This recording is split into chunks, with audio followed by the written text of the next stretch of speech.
Assalamualaikum, halo everyone, halo, welcome back to my channel. Oke guys, balik lagi bersama aku Nelly. Seperti biasanya aku bakalan bahas video. Oke, nah teman-teman semuanya, kali ini video yang mau aku lihat ini menurut aku menarik banget dari judul videonya, tapi aku belum lihat sama sekali gitu. Tapi ini judulnya itu sedikit sensitif gitu. Jadi judulnya itu ada, wah Malaysia putuskan gunakan bahasa Indonesia saja, bahasa Melayu tak aku. Nah itu dia judulnya ya guys ya, jangan salah sangka dulu gitu ya. Aku belum lihat sama sekali isi videonya, kita bisa lihat bareng-bareng kayak gimana sih gitu maksudnya gitu. Oke, jadi jangan salah paham dulu. Oke. Buat teman-teman yang udah mampir sama aku, makasih banyak. Makasih banyak, semoga teman-teman semuanya panjang umur, murah rezeki, dan selalu diberi kesehatan, amin. Oke, langsung deh kita play dulu video kali ini, kita lihat deh bareng-bareng. Let's go. Bahasa Nusantara.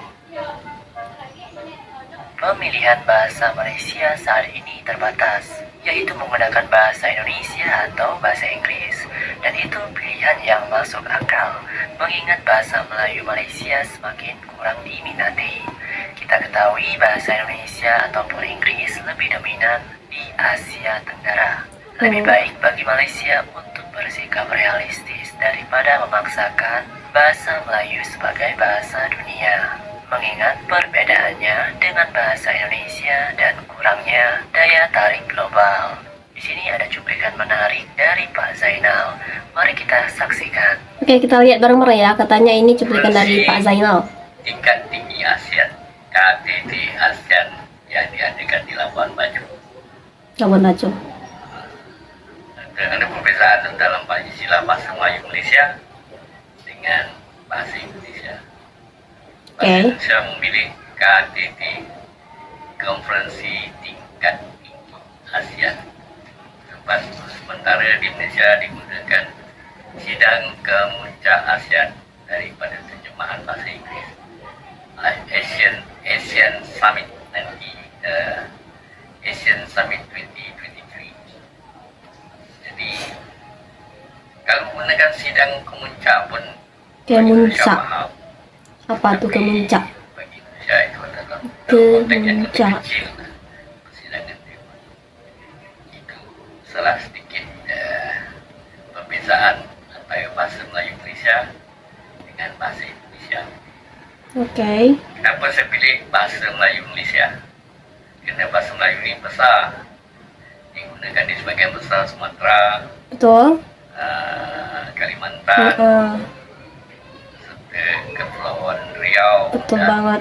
Selatan Thailand, serta Singapura dan Brunei. Jadi itu saya pilih bahasa Melayu Malaysia. Di Malaysia, bahasa yang digunakan adalah bahasa Melayu Malaysia. Jadi kalau kita rincikan, memang orang-orang di Malaysia ni lebih faham bahasa Indonesia dibandingkan dengan orang Indonesia yang kepahaman terhadap bahasa Melayu Malaysia agak terbatas, walaupun majoriti perkataan bahasa Melayu mereka fahami. Tapi ada istilah yang mengelirukan seperti perkataan budak. Kalau kita ikutkan secara halus, budak membawa makna orang suruhan. Memang dalam bahasa Melayu sendiri di Malaysia ni pun banyak dia menggunakan perkataan budak sebagai orang kanan dia atau anak buah dia atau pekerja dia. Jadi di Indonesia budak digunakan kepada orang suruhan. Itu dengan perkataan gampang. Gampang ni di Malaysia sebagai satu istilah yang negatif. Dia berasal daripada perkataan anak gampang. Di Indonesia pun anak gampang juga. Jadi mana di Indonesia mudah orang yang melahirkan tanpa ayah. Mudah kan? Tak stand. Dengan mudah tanpa ikatan pernikahan melahirkan anak. Namakan anak gampang, anak mudah. Tapi di Indonesia, di Malaysia istilahnya selalu beza. Jadi konotatif yang negatif. Dan banyak lagi lah. Ya, negatif. Membingungkan apakah banyak warga Malaysia yang memahami bahasa Indonesia, atau mungkin mereka banyak belajar dari konten berbagai bahasa Indonesia di media sosial yang sangat melimpah. Bisa Yang pasti jadi sih. bagi orang Indonesia, bahasa Melayu Malaysia terasa kuno dan belum baku, bahkan membingungkan.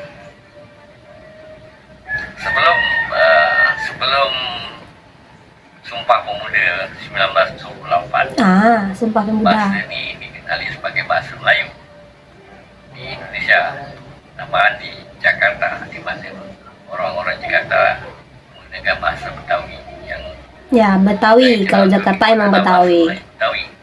Loh gue. Nah, itu sama Betawi. Masyarakat di antara daerah di seluruh Nusantara, termasuk peranakan, termasuk orang-orang Arab, termasuk orang-orang Parsi, orang-orang yang berdagang.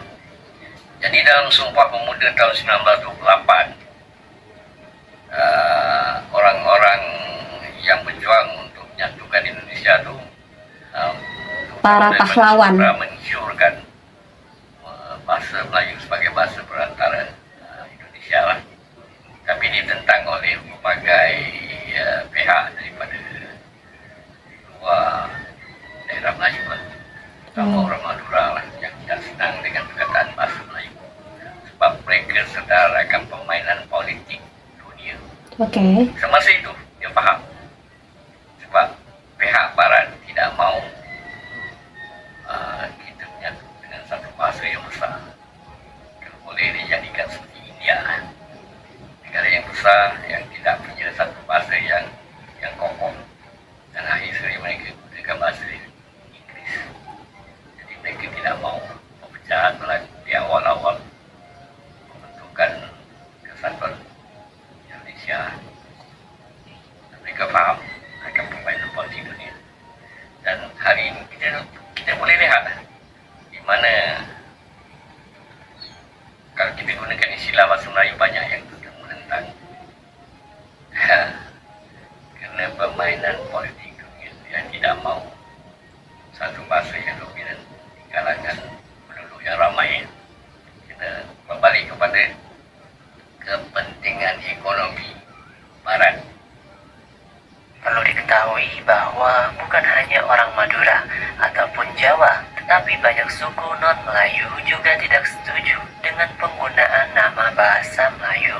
Penggunaan nama bahasa Indonesia tidak hanya untuk kepentingan Barat, melainkan untuk kepentingan bangsa dan negara Indonesia, yaitu Identitas, ya. persatuan. Indonesia melihat Malaysia sebagai antek atau kaki tangan Barat, terbukti dengan menunggu dan mendapatkan kemerdekaan dari Inggris. Jadi yang tidak mau bersatu dengan Indonesia atau Nusantara sebenarnya adalah Malaysia. Malaysia dapat dianggap sebagai pengkhianat Nusantara karena menolak bersatu dengan Indonesia. Dan mungkin pada saat itu, nama bahasa bisa diruningkan. Misalnya menggunakan nama bahasa Nusantara atau Iya juga bahasa sih ya. Indonesia Raya, yang jelas bukan bahasa Melayu. Mengingat keragaman suku yang banyak di Indonesia atau Nusantara. Nusantara.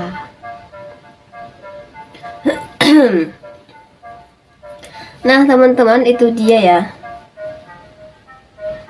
videonya, kita lihat ya. Ini masalah bahasa Indonesia, bahasa Melayu gitu ya. Ya emang akhir-akhir ini benar-benar menarik banget untuk dibahas ya guys. Tapi jangan salah paham, aku nggak ada maksud apa-apapun man. Oke, aku cuma mau bilang emang di Indonesia itu emang banyak banget suku ras gitu ya. Nggak cuman ada Melayu doang gitu di Indonesia ya, dari Sabang sampai Merauke itu banyak banget gitu bahasa daerah yang ada di Indonesia. Ya, kita mulai ya, aku tinggal di Riau tentu Melayu gitu ya, tapi di Jawa ada Jawa, Sunda gitu ya, di Indonesia itu ada Bugis juga, tapi banyak lah di Indonesia ini ya. Jadi bahasa daerah tuh emang banyak banget di Indonesia. Jadi menurut aku sih nggak salah ya kalau menjadi bahasa kesatuan untuk menyatukan Indonesia itu ya bahasa Indonesia guys gitu. Aduh. Oke, mungkin kali ini kita cukupkan sekian dulu. Kita bisa jumpa lagi next video. But Don't forget like, comment, share, subscribe. Jangan lupa loncengnya diaktifkan juga. Oke, terima kasih. See you. Bye bye. Assalamualaikum. Kalau di video tadi dijelaskan katanya yang menentang, kalau kata Bapak Zainal ya, yang menentang bahasa Melayu katanya itu Madura tadi. Tapi ya aku sedikit setuju juga sih dengan adminnya. Nggak mungkin cuman karena Madura doang yang nggak setuju jadi nggak jadi bahasa Melayu ya gitu ya.